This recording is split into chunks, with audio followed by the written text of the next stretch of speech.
So now I wanted to go over some questions some people have had about this. First of all, is the Roomba able to navigate and learn the kind of multiple floors and surfaces of my home? And yes, because I've said before that because the heads down here can adjust the height depending on type of surfaces that you have. If it's hardwood floor, might need to go a little bit lower. If it's carpet, it might need to get a little bit higher. So it really adjusts the cleaning based on the surface type. Will the Roomba remember the last cleaning location if it needs to recharge? Once it finishes the cleaning cycle and it goes back to recharge, it will always start a new cleaning cycle. So you might have to kind of work around it in some way with the app to kind of get back to where it was cleaning before. Can you operate the Roomba without Wi-Fi? And yes, you definitely can, because there are really simple buttons right here. The first one is just the middle one. You click it, it starts going. The circle right here is basically a spot cleaner. Anywhere that it is particularly dirty, it'll just circle around and go, get some bigger and bigger and bigger circles. While this one is the home button. You press it, it basically just automatically goes back to home and start charging until it's fully charged. How much clearance does the Roomba need to go under the bed? The Roomba stands at a height of around like 3.7 inches. So anything above that should be good. And that really is good for most furniture, because not even in my house, I have really many or at all any furniture that goes below 3 inches. That is very, very steep. So yeah, this should be good in most situations. Does the Roomba come with a virtual wall? No, you have to buy the virtual wall separately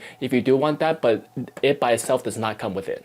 Can the Roomba clean the high fibers of a shag carpet? The Roomba basically can clean up to, I think, 1.6 centimeters. So if your shag carpet measures above that, it might not be able to clean it. And if you do want to run it above that, it might not be a sufficient amount of cleaning. So you can choose to use it at carpet heights above that, but just to keep in mind, they might not be super good at cleaning those type of carpets. Is it possible to schedule a specific time and day for the Roomba to start cleaning? And yes, this is all able to be programmed into the app. It's super simple. You just click the day, click the time, and you can have it run when you want it to. Can the Roomba work with a 220 volt power supply? Yes, the charger that it comes with ranges between 110 to 240 volts. So your 220 volts will be able to be used with this Roomba.